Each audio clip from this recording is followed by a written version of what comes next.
gitu kan. Nah, ini makanya edukasi ke user itu sangat-sangat penting ya. Maka dari itu dia buat MikroTik training dan certification. Oh, MikroTik jelek, nggak bisa begini-begini. Kamu udah certified belum? Belum. Oh ya pantesan belum di training kan gitu. Jadi belum mendapatkan pengetahuan yang benar. Karena apa? Karena kalau lihat dari internet juga banyak sekali tutorial dan hasilnya malah bikin bingung ya. Nah, maka dari itu dia bikin training yang official, kemudian trainer-trainernya juga dites ya, dan juga harus lulus dalam level tertentu. Nah, mengenai sertifikasi sendiri itu ada beberapa level ya. Ada NA, Network Admin, ini basic sertifikasi yang harus diambil ya, dasar ya. Jadi kalau orang belum pernah MikroTik langsung mau ambil yang lain belum bisa ya, harus NA dulu. Jadi ini benar-benar dasar. Kadang juga orang yang sudah lama pakai MikroTik ketika kita masuk ke MikroTik NA ini, Network Associate ini juga banyak yang masih bingung-bingung gitu ya. Oh ternyata yang saya pahami selama ini salah gitu. Nah kalau NA sudah selesai, NA itu Network Associate, kita bisa punya pilihan lanjut ya. Nah, jadi training MikroTik itu adalah sesuai kebutuhan, ya. Kalau misalkan NA itu targetnya adalah orang yang di training, kemudian dia bisa manage network kecil, ya, network kecil, dan kemudian mengkoneksikan network itu ke ISP, ya. Jadi si perusahaan tersebut bisa connect ya ke sana. Nah, kalau jaringannya sudah besar, routernya lebih dari satu, ya kemudian network ID-nya sudah banyak, nah kita masuk ke RE, berarti kita perlu routing protokol di sana. RE itu MTCRE itu MikroTik Certified Routing Engineer, kita berarti bahas routing di sana. Di sini ada yang minta saran, ini ada yang tulis pertanyaan kalau mau ambil MTC ini TCE, saran-sarannya apa ini?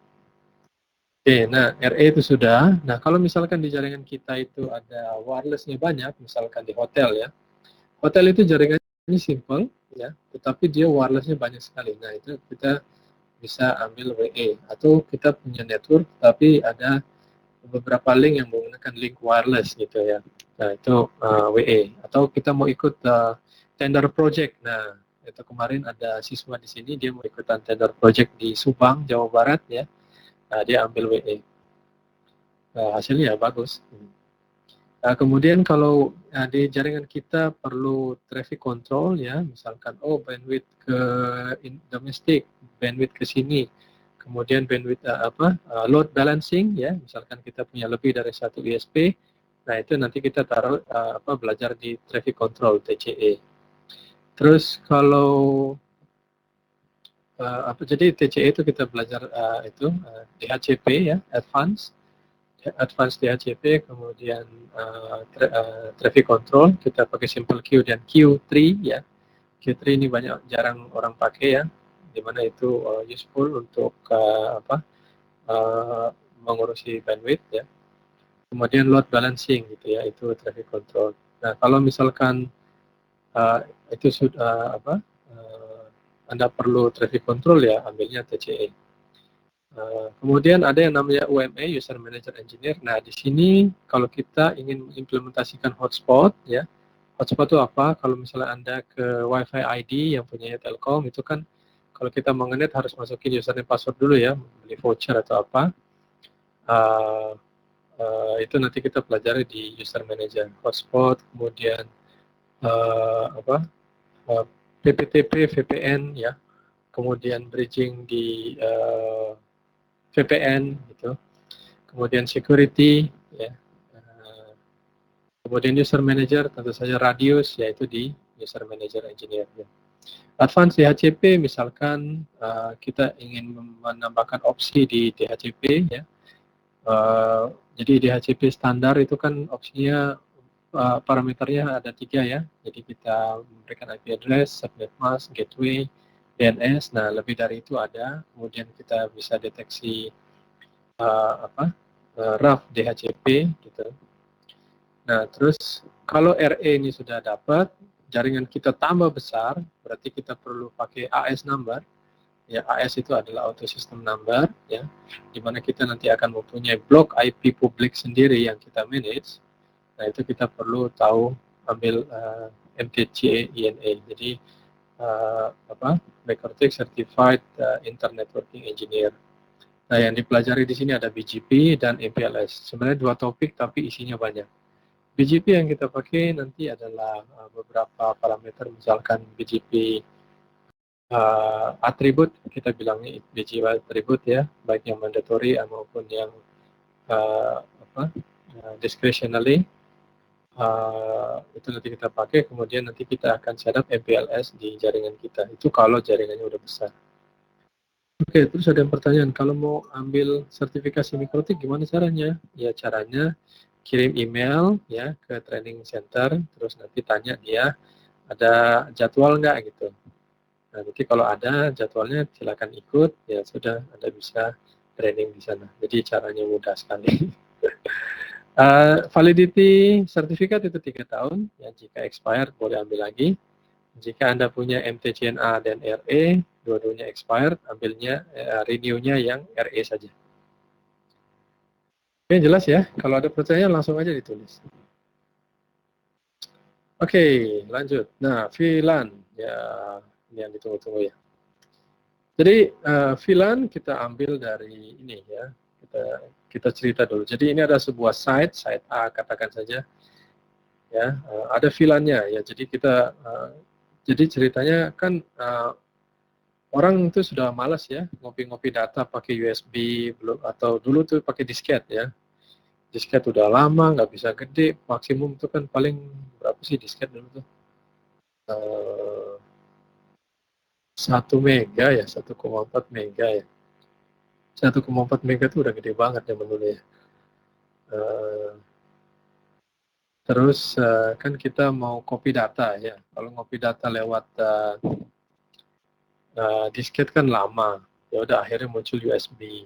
Nah, kalau USB nanti kena virus lagi USB-nya kan. Repot. Yang penting kita langsung aja copy dari jaringan. Jadi tipikal networknya ya tanpa internet. Jadi di sebuah gedung seperti ini semua komputer nanti terkoneksi ke switch. Ya sudah nanti mereka dikasih IP address, kemudian mereka bisa connect satu sama yang lain.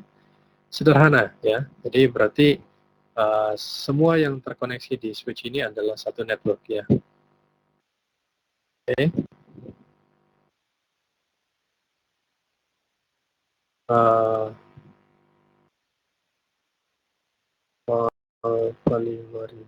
Oke. Ini saya lihat ada nama-nama asing gitu ya. Cuman nggak tahu ini orang Indonesia atau orang asing, saya juga nggak tahu ya. Selanjutnya, nah network kita tambah besar ya. Jadi dari site A nggak cukup, kita perlu site B, misalkan beda gedung gitu ya. Nah, berarti nanti kita tinggal tarik aja kabel ya dari switch 1, switch A ke switch B ya kan. Orang bisa connect lagi gitu. Sederhana ya. Nah, kalau mau connect ke internet gimana? Ya berarti kita harus tambahkan router. Ya router kan layer 3, jadi dia menghubungkan antara internet dan jaringan lokal kita. Ya, zaman dulu internet semua pakai IP publik. Jadi laptop-laptop yang ada di bawah ini itu pakai IP publik semua. Nah, kemudian nanti diroutingkan di router. Nah, karena IP publiknya tambah lama tambah habis, makin kesini makin habis, jadi ada teknik yang namanya NAT, Network Address Translation. Jadi yang warna merah ini semua pakai IP private, sedangkan kalau yang ke internet dia menggunakan IP publik. Jadi ada translasi di sana. Oke.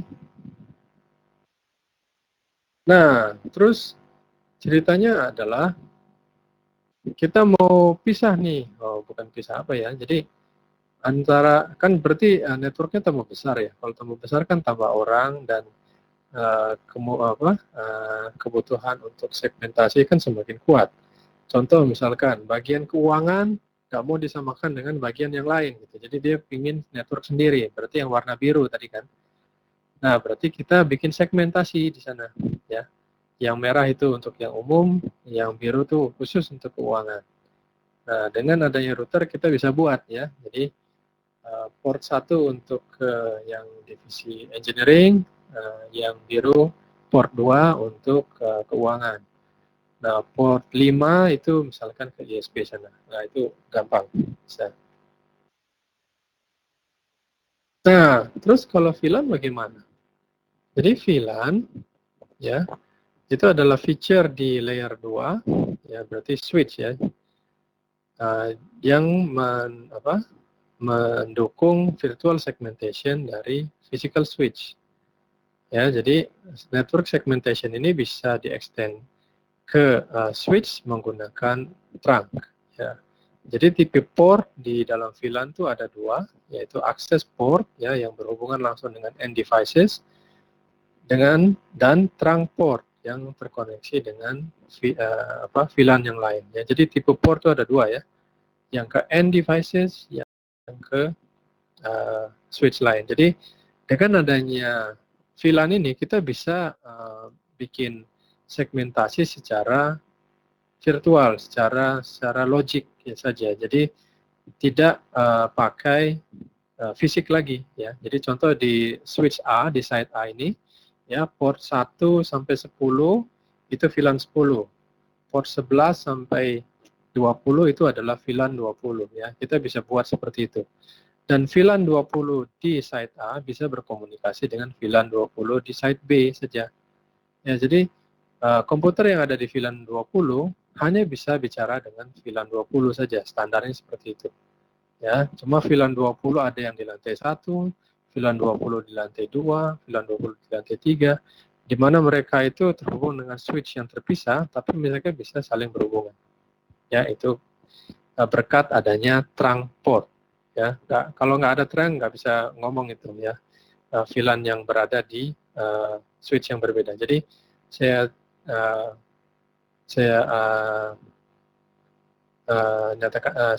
infokan lagi bahwa trunk itu untuk menghubungkan switch yang berbeda ya. Jadi line trunk, yaitu trunk itu diambil seperti, kenapa sih disebut namanya trunk? Ya ini berasal dari telekomunikasi Pak ya. Di telekomunikasi ya, kebetulan saya background memang telekomunikasi, itu ada kita namanya kan sentral ya. Sentral, kemudian nanti sentral terhubung dengan sentral lain. Bentuk sentral kayak apa sih? Bentuk sentral itu seperti kalau zaman dulu sentral itu manual ya. Jadi dia menghubungkan dari colokan satu ke colokan yang lain, di mana satu colokan itu adalah satu pelanggan gitu. Nah, dari kan semua mengakses ke switch ya, sentral. Kadang disebut sentral, kadang disebut switch. Nah, itu makanya kenapa switch komputer itu disebut switch juga gitu. Karena diambil dari telekomunikasi. Telekomunikasi itu udah ada dari tahun 1800-an akhir. Nah, switch-switch kayak gini kan baru muncul tahun 1980-an, 90-an gitu ya. Ya, daripada bingung cari apa istilah, samain aja namanya switch gitu ya. Switch atau sentral ya, bodo wae. Ya, jadi yang namanya dari switch, dari sentral ke pelanggan itu namanya akses ya, akses network gitu. Nah, terus nanti antara sentral ke sentral yang lain itu namanya trunk gitu. Ya sama, konsep tersebut juga sama gitu. Ya, jadi VLAN 20 di sebelah kiri dengan VLAN 20 di sebelah kanan itu ya sama aja, side A, side B. Ya, hanya bisa berhubungan dengan sesama VLAN dia gitu. Tetapi berhubungan dengan switch yang berbeda. Oke, gitu ya. Nah, kalau tanpa dan dengan VLAN bagaimana? Yang di atas itu tanpa VLAN. Ya, jadi kalau tanpa VLAN ya kita harus bikin ini, harus beli switch banyak sekali ya. Karena di side A kita harus beli 2 switch. Kenapa beli 2 switch? Satu switch itu untuk yang engineering yang warna merah, satu switch lagi untuk di keuangan ya yang warna biru. Di side B juga sama ya. Beli 2 lagi gitu kan. Satu yang merah, satu yang biru. Nah, kan repot ini. Kalau site-nya ada banyak, kemudian semuanya minta segmentasi, wah tambah biaya lagi kan. Maka dari itu kita bikin VLAN seperti ini. Dan VLAN kita cuma beli satu aja switch-nya. Ya udah, kita tinggal segmentasi aja terserah ya. tinggal banyak-banyakan VLAN-nya aja. Ada yang switch VLAN sampai 48 port, ada yang cuma 24, ada yang cuma 8. Ya, tergantung duitnya berapa. Oke ya, jelas ya sampai di sini.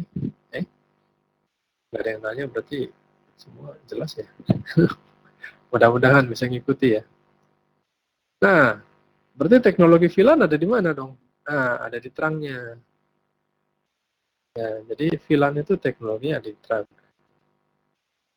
Nah, trunk itu layer 2 header untuk outgoing packets ya.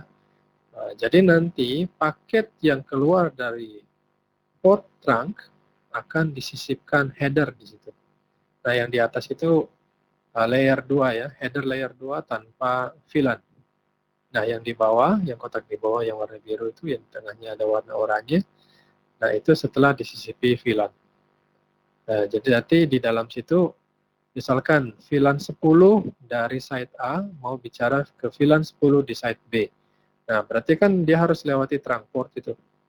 Nah, di dalam trunk port itu nanti dikasih tag ya di 802.1q, 802.1q, bahwa oh ini adalah VLAN 10 gitu.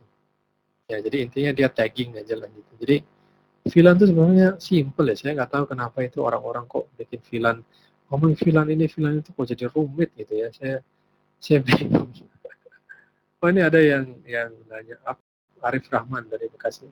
Transport bisa nggak lebih dari satu? Oh ya bisa. Ya, misalkan switch-nya ada banyak, kita mau connect lagi ke yang lain, ya bisa, terang lebih dari satu. Oke ya, ini switch secara umum. Ya. Kita nggak bicara komen dulu nih ya, yang penting konsep dulu. Jadi kalau kita belajar mikrotik atau belajar apapun, itu kan konsepnya 2C ya, atau 2K gitu ya. Konsep dan konfigurasi. Jadi harus ngerti dulu konsepnya, baru bisa konfigurasi ya, dan konfigurasi. Jadi tahu how to-nya ya, bagaimana kliknya, bagaimana komennya, itu konfigurasi sudah. Nggak bisa hanya salah satu. Oh kita ngerti konsepnya, bagus, benar. Tapi coba tolong settingin dong. Wah nggak bisa, wah itu repot juga kan. Atau sebaliknya ya, yang saya lihat itu ya, ada orang yang teknis sekali, oh ngerti ini, klik itu, pas ditanya, ini kenapa nih, ya harus disetting begini. Nggak tahu Pak, saya cuma ikut dari internet, ya repot gitu ya. Ya, jadi seperti itu ya, yang warna hijau ini adalah trunknya. Nah, pertanyaan berikutnya adalah, loh, VLAN 10 mau bicara dengan VLAN 20. Nah, kalau satu VLAN berarti satu network segment, berarti satu network ID. Nah, kalau inter VLAN communication, artinya kita perlu router. Ya, router kan berarti, definisi router adalah perangkat yang menghubungkan dua network kan, berarti dua network ID. Ya, berarti kita taruh router tuh di sana. Ya. Ya, jadi VLAN 10 di site A mau ke VLAN 20 harus lewat router dulu. Gitu. Di site B juga sama. Ya, jadi VLAN 10 di site B mau bicara dengan VLAN 20 di site A juga sama. Dari VLAN sini ke router, dari router baru ke VLAN 20 gitu. Oh, kok jauh kali gitu ke router yang sebelah site A? Ya, memang begitu caranya. Inter VLAN routing. Ya. Nah, kalau routernya sendiri sudah support VLAN tag atau trunk, routingnya bisa digunakan oleh satu port aja. Ya, jadi pada slide sebelumnya, kita kan harus pakai dua port itu ya, di switch yang sebelah kiri. Nah, port 1, jadi port 1 untuk VLAN 10, port 1 lagi untuk VLAN 20. Ya, mereka nggak perlu pakai ini, mereka nggak perlu pakai trunk port gitu kan, untuk menuju ke routernya ya.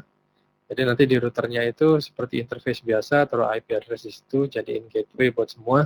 Ya sudah, mereka berbicara di sana. Jadi satu kabel itu untuk satu VLAN. Ya, karena ini ada dua VLAN, kita butuh dua kabel dan butuh dua physical port di switch di router yang ada di A ini ya. Nah, kalau routernya sendiri sudah support trunk, ya berarti kita cuma butuh satu kabel aja. Nah, jadi dia sudah mengerti ya. Jadi dari site A, nah jadi switch di site A, ya seperti yang Anda tanyakan tadi, trunk portnya dua. Satu trunk port yang ke side P, satu lagi trunk port ke router. Nah, jadi ya antar VLAN routingannya di satu kabel itu gitu.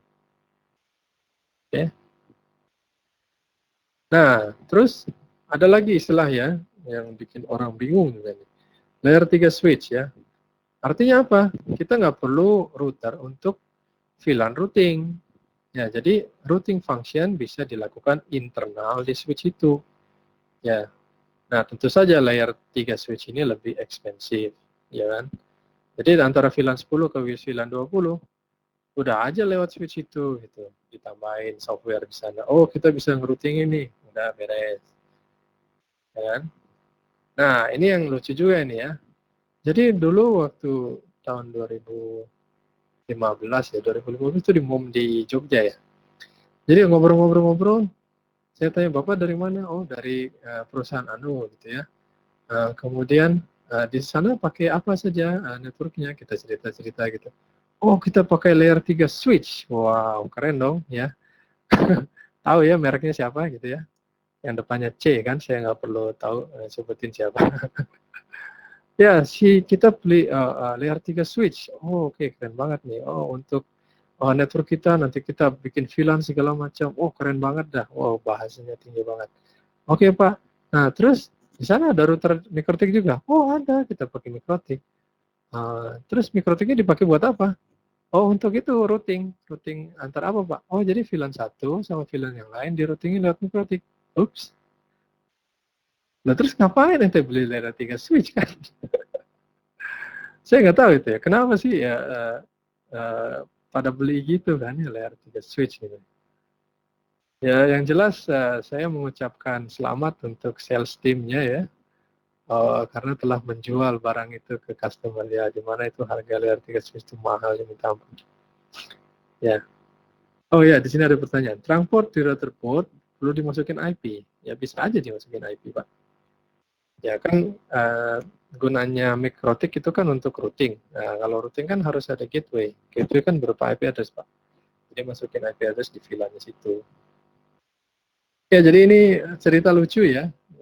Ya, mudah-mudahan setelah ikutan webinar ini Anda ngerti lah ya. Jadi begitu Anda ditawarin layer 3 switch, ntar dulu deh gitu ya. Lihat, gue lihat apa? Lihat-lihat apa sih namanya? Lihat-lihat topologi gue dulu. Aduh, saya nggak habis pikir ini Bapak ngomongnya apa? Apa ya? Apa sih, bersemangat sekali gitu ya. Wah, jaringan saya keren banget lah intinya gitu lah.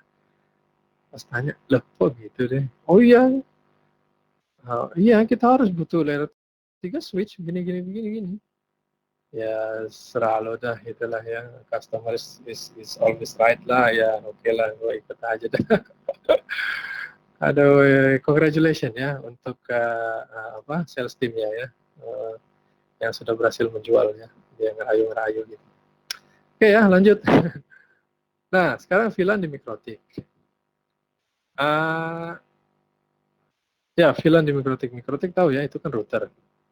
Jadi secara default, MikroTik itu router. Ingat ya, router, layer 3. Jadi jangan dipaksa jadi layer 2 gitu. Nah, terus gunanya VLAN di MikroTik buat apa? Nah, umumnya VLAN di MikroTik itu digunakan untuk inter VLAN routing. Tanpa dimasukin VLAN bisa nggak? Bisa. Jadi pakai interface biasa tadi fisik gitu ya. Kita taruh di sana, taruh di sana gitu. Bisa. Nah, terus taruh IP address di, misalkan kita mau enter routing VLAN antara Ether 2 dan Ether 3. Ya udah Ether 2-nya kasih IP, Ether 3-nya kasih IP address, beres. Nah, tapi saya mau enter routing VLAN di misalkan interface WLAN 1 atau Ether 1. Ya, kalau kayak gitu kan nggak bisa. Ya berarti kita dari switch-nya harus setting trunk port ke arah MikroTik, dan nanti kita allow trunk yang ada di klien kita. Nah, nanti di sisi MikroTik-nya kita akan masukin VLAN seperti ini ya. Jadi di interface MikroTik itu ada VLAN, kita tulis itu VLAN 20, VLAN 10. Nah, nanti kita assign, misalkan kita mau melakukan VLAN routing di Ether 5, ya berarti ya sudah di Ether 5 itu kita settingannya. Oke, gitu ya. Nah, terus kalau di CRS gimana? Nah, CRS itu Cloud Router Switch ya, ingat ya, Cloud Router Switch. Jadi kok CRS itu layer 3 switch dong? Iya. Tapi kok murah? Iya loh, mikrotik gitu loh. Nah, kalau Anda punya CRS, pada nggak punya semua ya di rumahnya. Biasanya punya mikrotik kan ya. CRS memang jarang ada yang punya sih ya.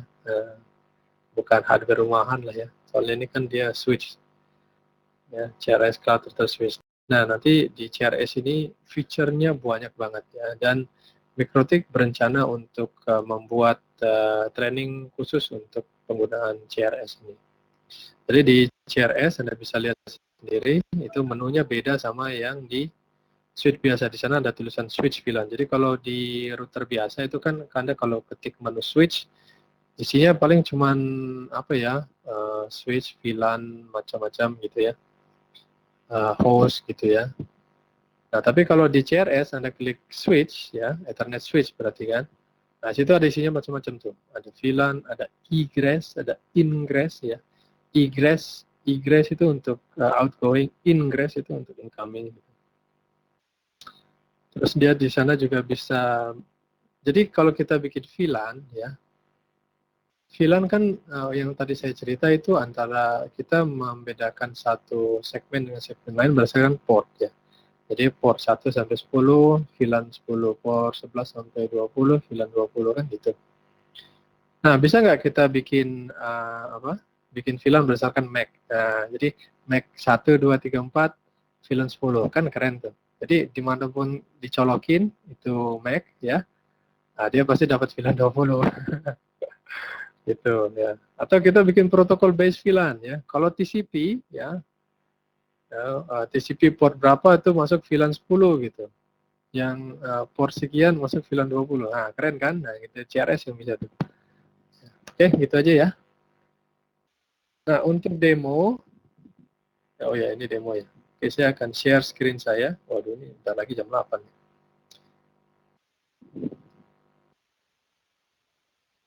Mana nih? Sebentar saya lagi. Oke, share desktop.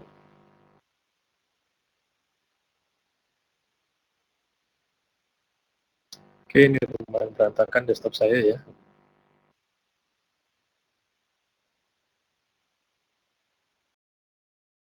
Oke, semua bisa lihat. Di sini ada contoh ya. Ini punya saya ya. Ini adalah router. Saya lihat semua ya.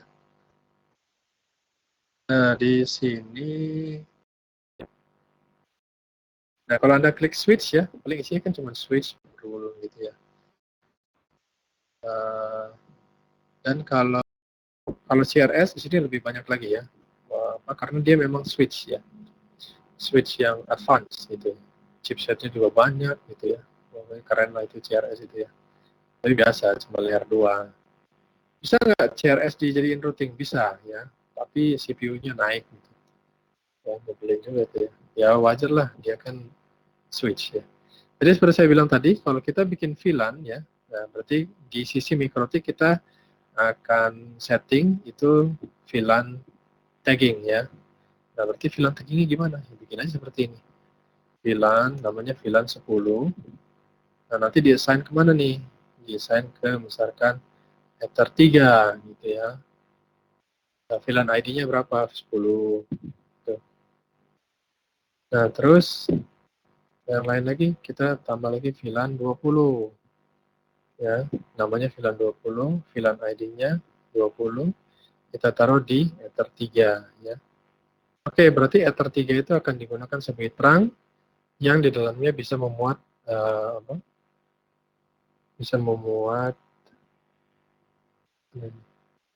interface. Yang di dalamnya memuat dan VLAN 20. Itu. Ya, jadi ini VLAN ID 10 di Ethernet 3, VLAN ID 20 di Ethernet 3. Oke, seperti itu ya contohnya. Bagaimana VLAN antar ISP? Wah, ISP berarti satu ISP. Ini ISP itu kan biasanya dia punya AS number sendiri ya. AS number sendiri connect dengan ISP lain berarti connect antar AS. Antar AS itu nggak pakai VLAN Pak. Biasanya dia langsung pakai BGP koneksi fisik. Tapi pakai VLAN kadang ada nggak? Ya ada. Jadi nanti dia tinggal kasih VLAN berapa, tapi ke kita dia di sisi dia itu VLAN kita itu biasa VLAN akses. Jadi kita nggak perlu ribut dengan VLAN taggingnya dia gitu, karena yang dikirimkan ke kita adalah VLAN tagging sekian gitu. Oke, oke sudah saya stop screen. Oke, silakan jika ada yang mau ditanyakan, ya.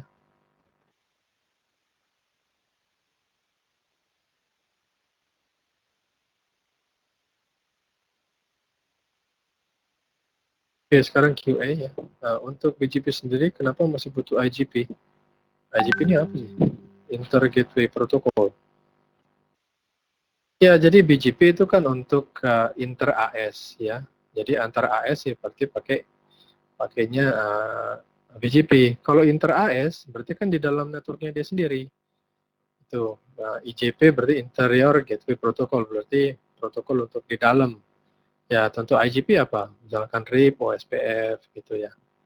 Tetapi internal BGP ya bisa juga nggak? Bisa ditaruh di situ. Jadi misalkan ada customer mau connect ke yang lain kan, ke customer yang lain, tapi masih pakai BGP. Jadi seluruh prefix BGP yang masuk ke AS itu bisa dipropagasi ke dalam gitu, ke dalam AS. Berarti semua router yang ada di dalam AS itu akan dapat prefix BGP dari ASBR-nya, Autonomous System Border Router.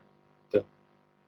Nah, nanti karena di situ ada beberapa protokol yang jalan bersamaan, berarti nanti ada protokol BGP dan OSPF yang bersamaan, kita bisa melakukan recursive routing gitu. Jadi klien yang ada di dalam AS number itu bisa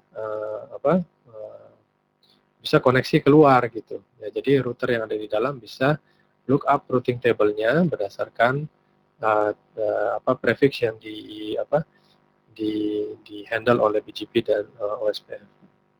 Oke, di sini ada pertanyaan dari Arif Rahman dari Bekasi. Misalkan VLAN antar gedung dengan ISP yang berbeda, maka tetap harus pakai AS number itu.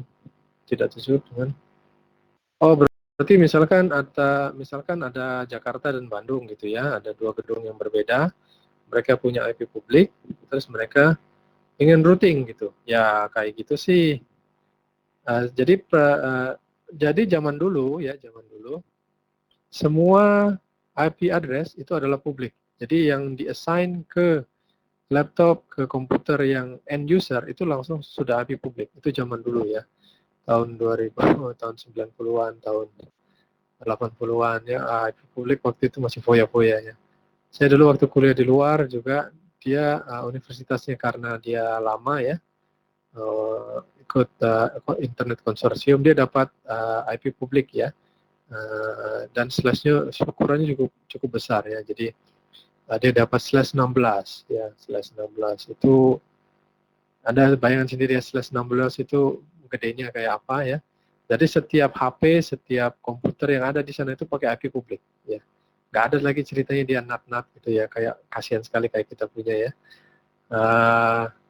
Nah, itu dia bisa pakai. Jadi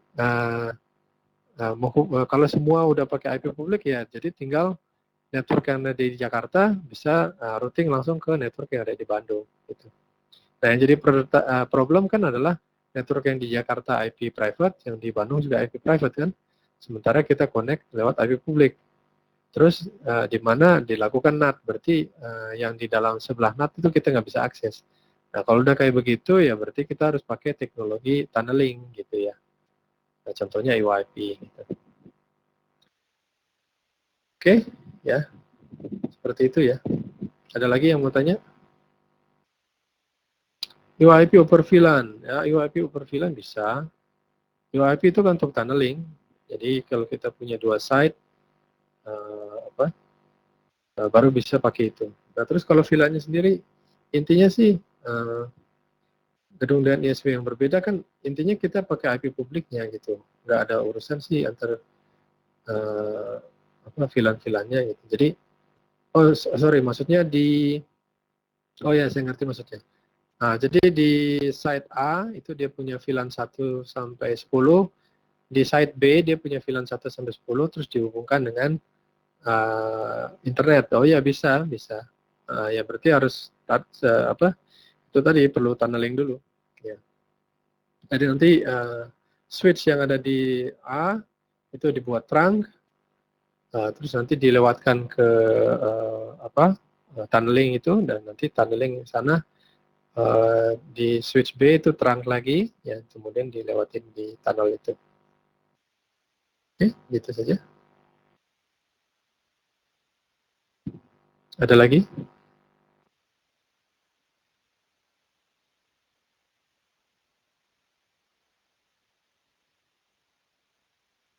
Oke, untuk proses routing di router board via trunk, apa perlu dikasih IP di router boardnya? Ya, IP di router board, ya tentu saja. Ya, harusnya pertanyaan perlu dikasih IP di interface-nya gitu ya. Ya kalau router board kan gede. Router board itu ya semuanya itu router board. Tapi yang perlu kita kasih address kan di interface-nya. Tuh. Oke, ya jadi nanti VLAN-nya itu yang saya tunjukkan tadi itu dikasih IP di sana. Gitu. Kalau mau inter VLAN routing.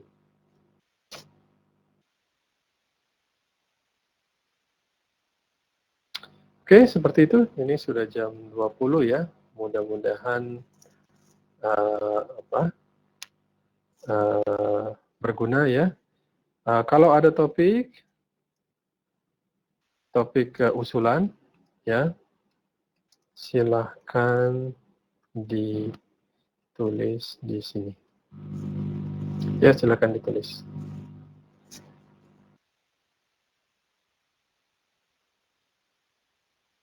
Kalau masih ada pertanyaan lagi, juga silakan ya. Oh, BGP, oke, terima kasih. Jadwal webinar seperti ini bisa diakses mana untuk jadwal? Ada di HTTP, di website GLC aja ya. GLC www.glcnetworks.com. Cek jadwal. Ya, jadi nanti di www.glc Networks itu ada menu ya, schedule, dan situ ada. Terus ada nggak training MTCine, MTCCE, WE tanpa exam?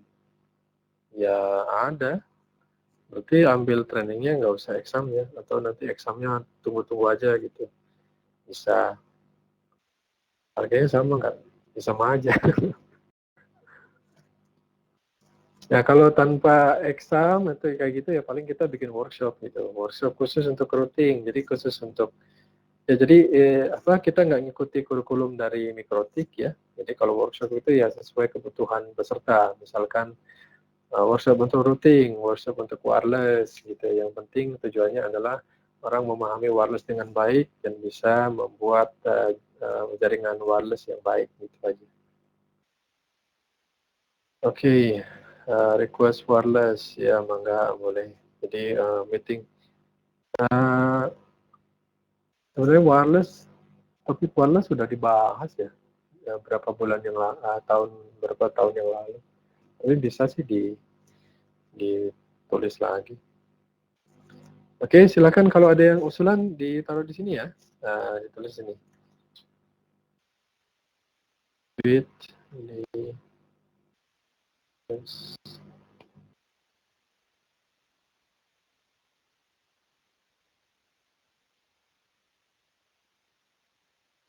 Oke, bridging. Dan kalau misalkan sudah,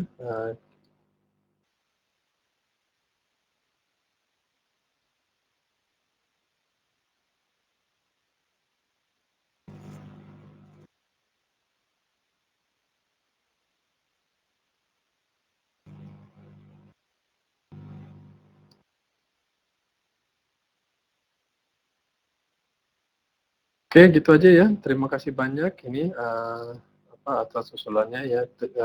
BGP bisa, kemudian bridging bisa, retribute gitu ya. Uh, Webinar ini kita akhiri ya. Terima kasih banyak sudah datang. Mudah-mudahan berguna ya. Nanti kita akan bikin webinar ke depannya. Nanti stay tune di jadwal ya. Mudah-mudahan setelah webinar ini jadi dapat pencerahan ya. Terutama hati-hati kalau ditawarin layer 3 switch gitu ya. Tergantung ya kebutuhannya. Ya, gitu aja. Terima kasih banyak. Terima kasih udah waktunya juga ya. Sampai jumpa di webinar berikutnya.